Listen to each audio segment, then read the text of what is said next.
commande moteur. Donc dans un premier lieu, ce que je vais faire, c'est que je vais mettre le contact.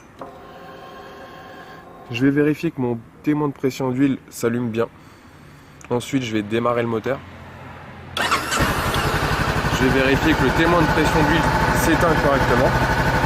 Et dans un dernier lieu, je vais vérifier mon coupe-circuit ou arrêt d'urgence.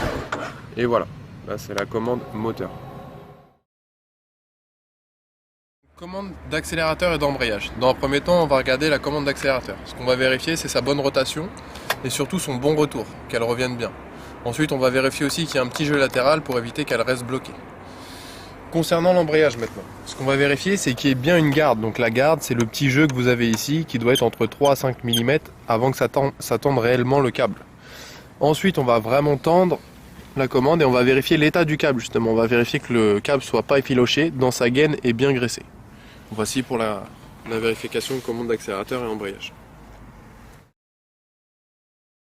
La direction. Donc ce qu'on va vérifier tout simplement pour la direction, on va aller de butée en butée en mettant la moto droite et en retirant la béquille. Et on va aller de butée en butée vérifier qu'il n'y ait pas de point dur dans la direction.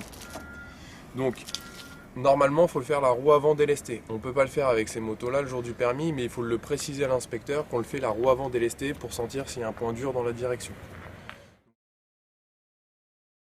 Commande de frein, donc ce qu'on va vérifier sur les freins, ça va être déjà, on va vérifier qu'il y a une résistance à l'écrasement. Alors vous pouvez le dire comme vous voulez, le tout c'est de vérifier que la poignée ne vienne pas en butée sans résistance, sinon c'est pas bon signe.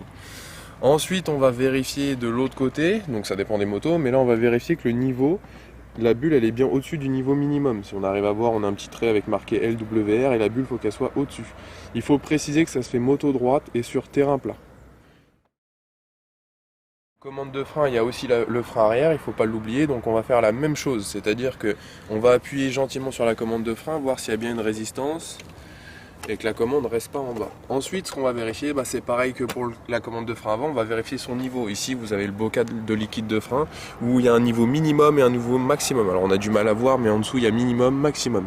Il faut que le niveau soit entre le minimum et le maximum, ce qui paraît logique, et il faut le faire moto droite et aussi sur terrain plat. Il faut le préciser. Éléments techniques, ils peuvent vous demander la vérification du niveau d'huile moteur. Donc ça se situe de ce côté-là pour la CB500. Donc c'est au niveau de l'œillet ici, vous allez voir, il y a un minimum et un maximum. Il faut préciser que le niveau doit être entre le minimum et le maximum, mais il faut le vérifier. Moto droite, sur terrain plat et moteur à froid. Éléments techniques, pneumatique avant ou arrière. Donc on va choisir un des deux pneus, soit l'avant soit l'arrière, et on va faire la vérification. Donc pour le pneumatique, ce qu'on va vérifier déjà sur les flancs du pneu, en montrant bien ce que c'est que le flanc, on va vérifier qu'il n'y ait pas d'hernie et pas de déchirure. Ensuite, on va vérifier que le pneu comporte bien des sculptures assez profondes pour évacuer l'eau, qu'il n'y ait pas de corps étranger dans la bande de roulement, comme un clou, une vis. Et ensuite, on va vérifier visuellement qu'il ait une bonne pression. Alors on ne peut pas savoir la pression exactement qu'il a, mais bon, on peut voir qu'il n'est pas à plat, donc il a une bonne pression visuelle. Donc la vérification de la suspension. Donc ce qu'on va faire dans un premier temps, on va vérifier son bon fonctionnement, qu'il y ait une bonne compression et une bonne détente, qu'elle se comprime bien et qu'elle revient bien. Ensuite, on va vérifier l'étanchéité des joints spi. Alors pour vérifier la bonne étanchéité des joints spi ou joints à lèvres, on va vérifier qu'il n'y a pas de fuite d'huile. S'il n'y a pas de fuite d'huile, c'est qu'on a une bonne étanchéité de nos joints spi et de nos joints à lèvres. De l'autre côté, pareil, on va vérifier aussi qu'il n'y ait pas de fuite d'huile autour. Donc une bonne étanchéité de mon joint spi. Voilà ici pour la suspension avant. Donc suspension, il ne faut pas oublier la suspension arrière aussi, donc on la voit un peu moins bien sur la CB500, mais ici on peut la voir. Ce qu'on va vérifier, c'est qu'il n'y ait pas de corps étranger qui gêne au débattement de la suspension arrière, et ensuite on va juste rajouter qu'elle est réglable. Alors elle est réglable en fonction de plein de choses, on va se référer à la notice d'utilisateur ou on va aller voir un professionnel pour ceci. Donc vérification de la transmission, donc sur la CB500 c'est une transmission par chaîne, on va vérifier que la chaîne soit en bon état et bien graissée. Et ensuite on va vérifier sa tension. Alors pour vérifier sa tension, il faut vérifier ce qu'ils appellent la flèche. Ça se fait à l'aplan du conducteur, donc voir qu'il y a un débattement de 40 mm, c'est marqué ici sur le bras oscillant.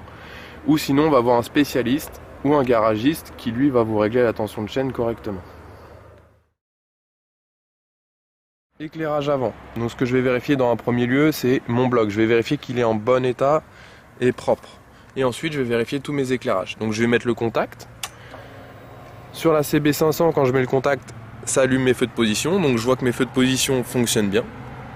Et aussi, je vais montrer le feu de croisement qui est allumé, fonctionne bien aussi. Ensuite, au niveau de mon commodo, je vais mettre mon feu de route. Et pareil, je vais revenir sur le feu.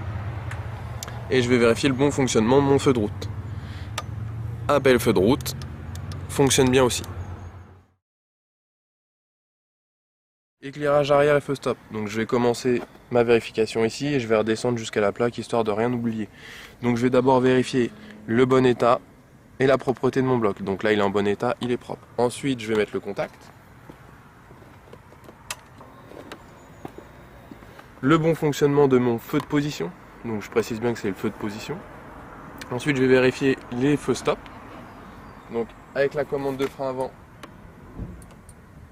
ça fonctionne bien. Et avec la commande de frein arrière, pareil, on vérifie, ça fonctionne bien. Et ensuite, je vais redescendre. Donc, au niveau de l'éclairage de plaque qui se situe juste en dessous, je vais vérifier, pareil, bon état. Donc, il est en bon état, il est propre et il fonctionne. Ensuite, je vais passer au catadioptre, ou appelé aussi dispositif réfléchissant. Il est en bon état, il est propre. Pas besoin de dire que ça fonctionne. La plaque, pareil, elle est en bon état et elle est propre.